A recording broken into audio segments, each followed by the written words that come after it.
Oke, nama. Terima kasih atas nama Habibur Rahman yang telah datang di Asta Tinggi dan juga semoga menjadi penonton di sini. Karena di Asta Tinggi ini dianggap Asta Tinggi sebagai reality dan juga banyak yang dikunjungi orang dan banyak dari Jawa, dari luar Jawa dan sekitarnya di Kabupaten sendiri. Bapak yang telah datang ke sini, pertama-tama mari kita memanjatkan puja dan puji syukur kehadirat Allah Subhanahu wa Ta'ala, yang mana di Asta Tinggi ini memang lokasi pemakaman Asta Tinggi, raja-raja dan ratu yang berkumpul di Asta Tinggi semuanya ada di Asta Tinggi, Bapak. Namun di sini memang dibagi dua lokasi. Lokasi ini lokasi para yang sesepuh dan lanjut dari yang sesepuh. Yang sesepuh ini dibatasi pagar masuk ke dalam sana, dan juga di sana ada 3 kubah. Yang pertama nama kubahnya Kubah Panji Pulang Iwo. Kubah yang kedua Kubah Pangeran Jimat. Yang ketiga Kubah Cendera Taut. Setelah dari yang sesepuh nanti keluar lagi ke sebelah timur itu ada kubah namanya Kubah Sultan. Mari kita rinci yang dari kubah yang pertama dari yang sesepuh. Yang pertama namanya Kubah Panji Pulang Iwo. Walaupun banyak makom, yang afdol di sana ada 5 ya. Yang pertama namanya Anggadipa. Anggadipa ini pendiri masjid pertama kali di Kabupaten Sumeneb. Nama masjidnya Masjid Laju. Ada di mana? Ya, masjid ya. Bukan yang di kota itu. Bukan. Ya di kota. Di depannya rumah dinas bupati itu. Masjid Agung itu. Iya, bukan Masjid Agung. Nanti ada ceritanya nanti Masjid Agung lagi Bapak ya. Masjid Laju ini kenapa setiap peziarah sampaikan atau diberitakan masjid beliau, karena masjid beliau bersejarah. Sejarahnya gimana? Di waktu itu masjid zamannya penjajahan kolonial Belanda, masjid beliau tempat pengasingannya atau persembunyiannya Pangeran Diponegoro sebagai pejuang Islam yang sudah memerdekakan dan juga dengan semuanya, kan begitu. Kalau sejarah nasional itu Diponegoro ada di ujung pandang, namun aslinya di Sumeneb ada di sini di Asta Tinggi. Aslinya Diponegoro. Diponegoro di ujung mana asalnya? Bukan aslinya, tapi aslinya Diponegoro ada di sini. Ya. Di ujung mana? Iya. Kenapa saya sampaikan Diponegoro ada di sini? Soalnya ditemukan pada tahun 1984 ya. Saya tidak membicarakan dulu tentang permasalahan ya Diponegoro dulu. Nanti kalau minta airnya dulu. Ya, minta air dulu. Minta air. Oh, nih.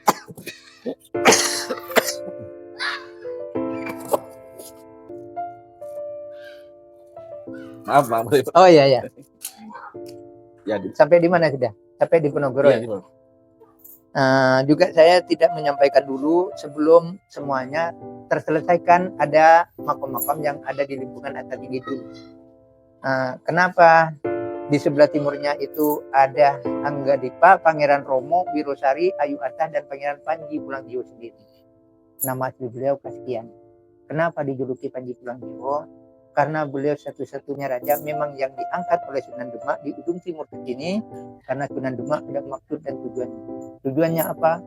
Dulu Pernanda saudara ini pernah tidak akur. Saudara yang mana? Jawa dan Madura. Sebab itu Sunan Demak mengutus paling ujung timur. Alhamdulillah sampai sekarang pun Jawa Madura kembali menjadi satu.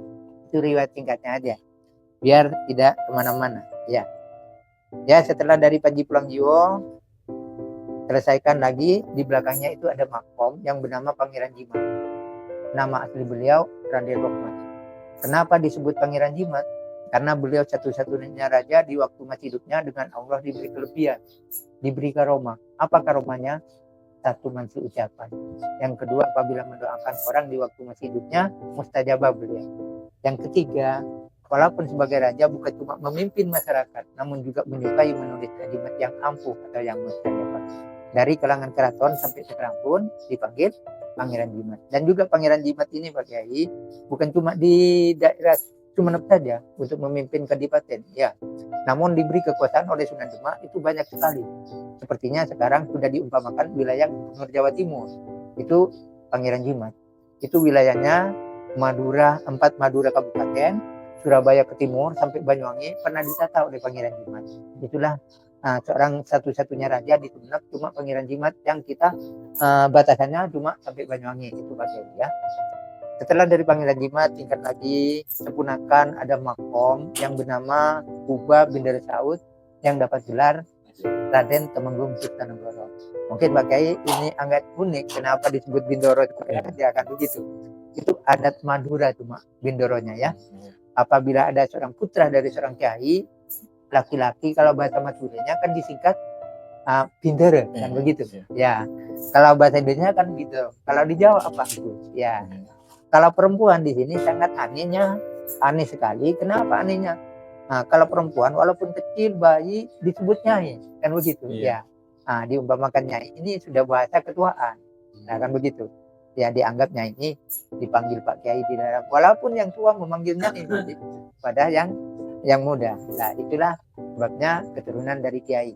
Yang kedua, yang ketiga, kenapa disebut Saud? Itu tidak sembarangan nama. Menurut sejarah beliau sendiri, di waktu masih dikandung uminya bisa menyauti salam kabarnya sendiri. Riwayatnya sedikit Pak Kiai ya, biar nanti biar tahu juga. Di waktu masih abahnya ini namanya Ki Abdullah Batu Ampar Timur.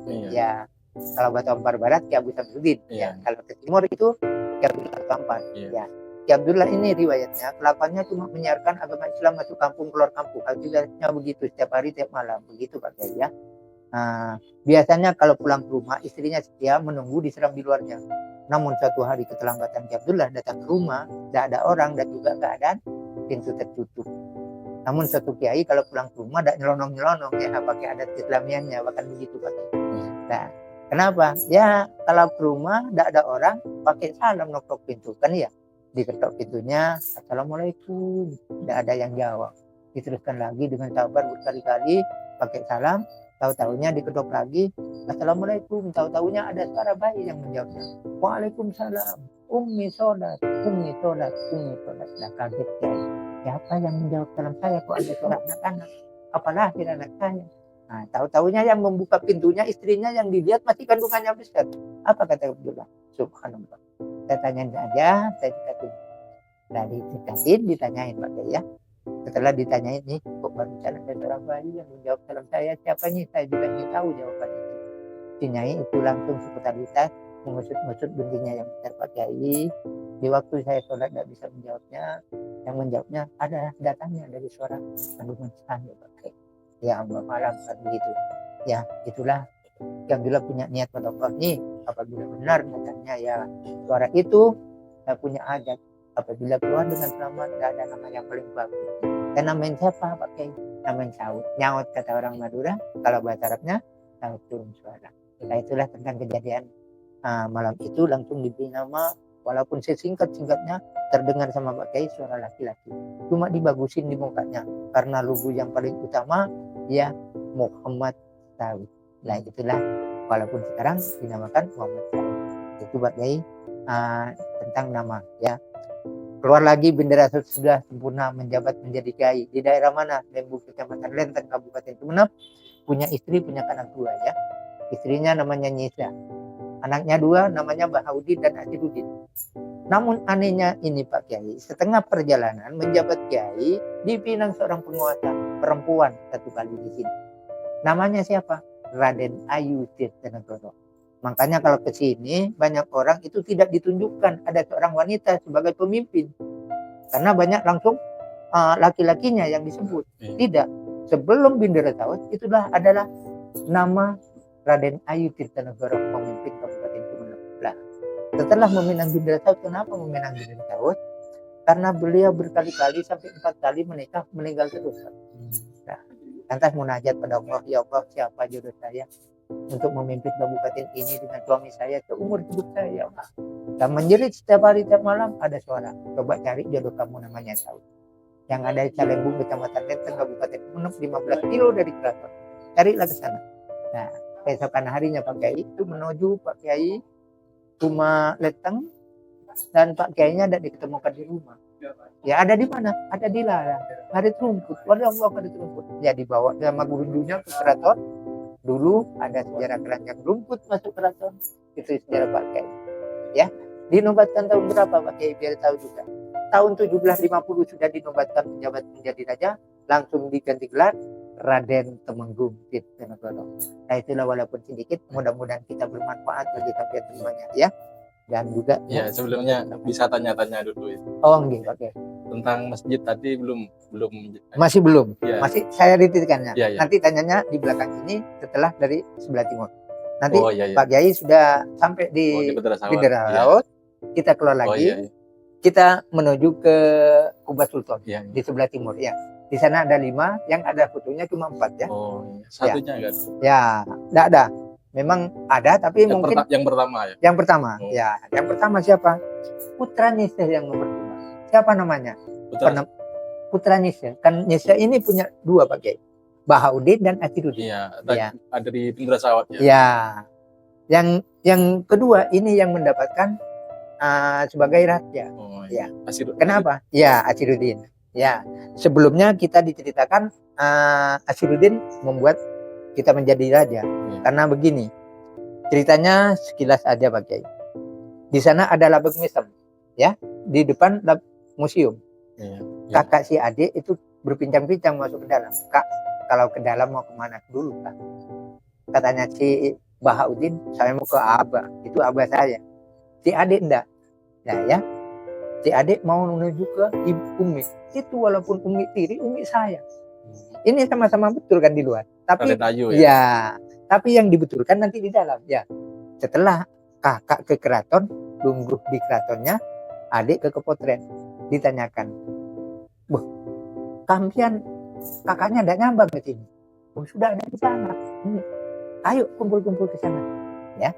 Setelah kumpul-kumpul seperti ini, duduk, langsung musyawarahnya sudah selesai. Yang pendek ceritanya, ubun-ubunnya dipegang yang nomor 2. Nah, apabila ayahanda dengan saya meninggal, kamulah yang menjabat menjadi raja. Karena apa? Akhlak yang mulia, ibu tirinya dianggap ibu sendiri. Dan juga diganti logonya Penembahan Sumulo Asiruddin.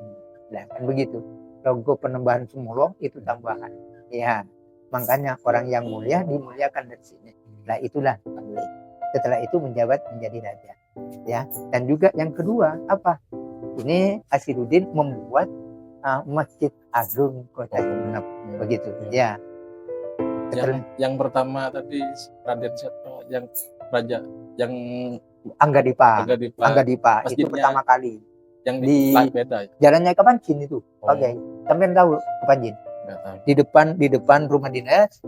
Itu di depannya ada masjid kecil.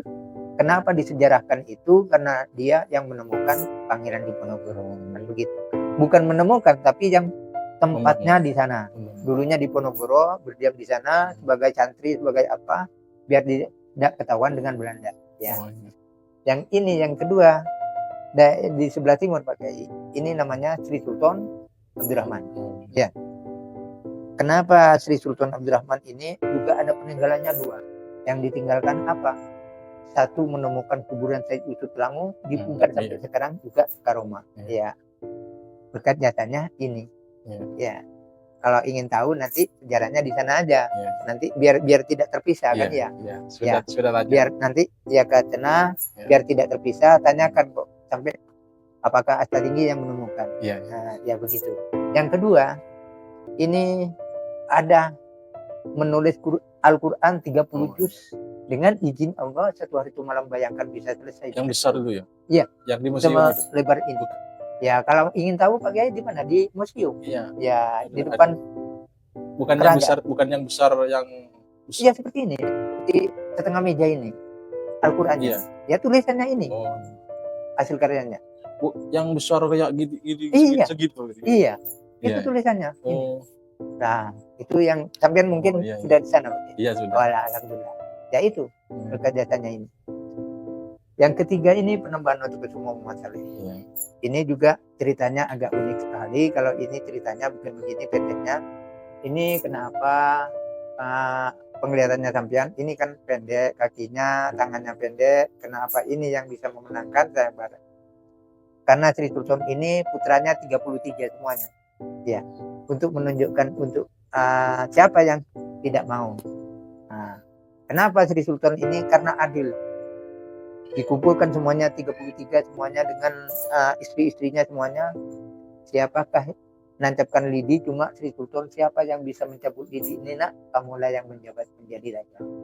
Apakah tidak yang gagah? Ada Patih Hamzah, ya, Letnan Ramli, ya itu juga sakti mandraguna.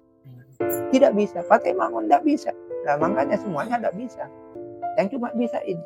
Nah, karena apa? Karena akhlaknya mulia yang terakhir.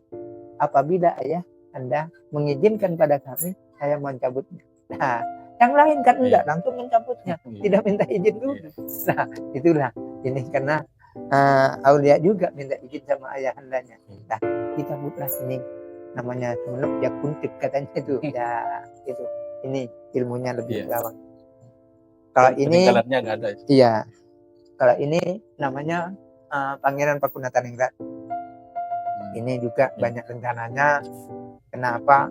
Belanda ini sangat pintar sekali membuat sayembara yang bisa untuk kita pasti dalam baca Al-Qur'annya dan bahasa Arabnya saya kasih rencana. Nah, biar Belanda itu sepertinya sama-sama rukun di Sumenep. Nah, ini kan ada rencana Belanda. Iya. Ya. Yang terakhir yang di sini. Ya ini. Ya. Yang di sini. Ya.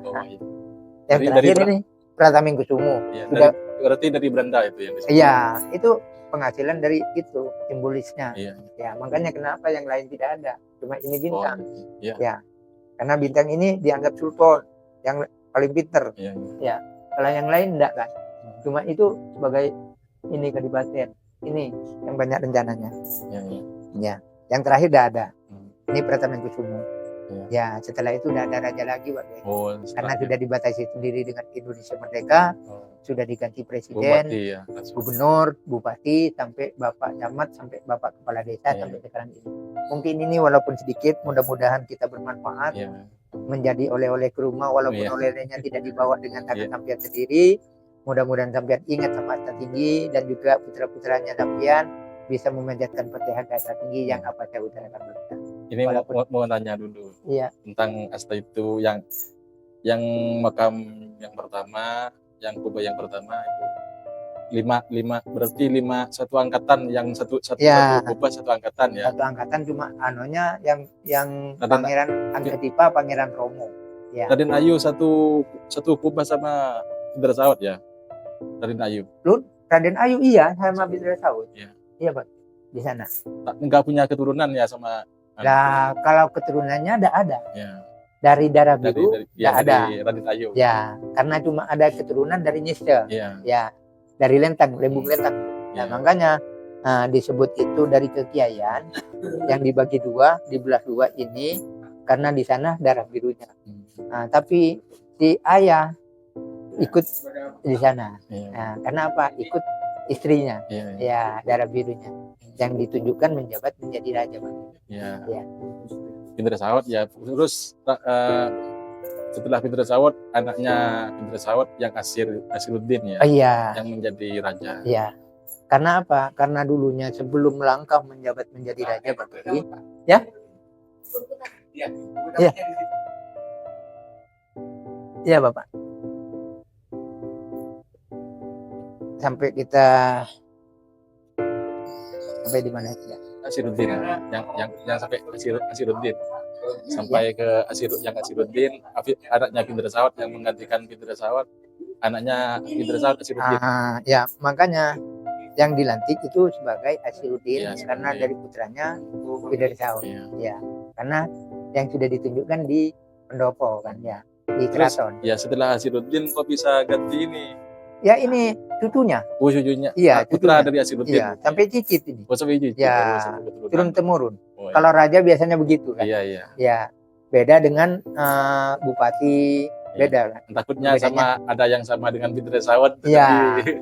Bidra Sawat bukan keturunan rajanya langsung. Iya, langsung dari kekiaian karena dipinang oleh seorang penguasa, ya mengganti sebagai sebagai pekerjaannya. Ya, diberikan pada Bidra Sawat. Nah, itu Bagi. Terima kasih. Terima kasih. Ya tentang sampean menjelaskan dengan tentang Diponegoro kan ya. Ya, Diponegoro itu dipetas karena ada di sini makamnya ya. ada di belakang Pak. Itu berarti mertuanya Pindrasawat? Bukan. Karena begini. Karena Belanda ini yang bisa diutus adalah Sri Sultan. Ya. Sri Sultan ini bisa membaca apa ejaan Belanda yang berarti setelah Pindrasawat Diponegoro. Iya, sudah Pindrasawat. Iya. Ini yang ditugaskan oleh Belanda. Karena Belanda ini mengutus Pindrasawat, mengutus Sri Sultan, yang bisa menangkap adalah ini. Tapi janjinya bukan diberikan pada, sepertinya Pak Kiai tahu sama saya, tapi cuma tahu namanya, tidak tahu wajahnya. Ya, karena itu dianggap itu menjadi bantunya, kita diberikan orang lain, orang hukuman, orang sini diberikan yang ada di ujung pedang. Ya, ini sepertinya sama dengan Nabi Isa Al-Masih, ya, dicabut oleh Allah, tapi sepertinya begitu. Ya, kalau itu roman mukanya tidak tahu Belanda diberikan. Ya, karena apa? Karena dicabutnya ditaruh di Panjit, di masjid itu, sepertinya santri, sepertinya ya tidak diketemukan dengan orang. Dalam tas ditunjukkan, kamu yang bisa menangkap Diponegoro. Ya bisa. Nah, di Diponegoro ditangkap ya, ditangkap sama bukan ditangkap, disuruh tangkap sama Belanda. Ya, kan makanya sampai ada di ujung pedang kan ya. Iya. Ya, makanya sosok itu yang diberikan orang lain.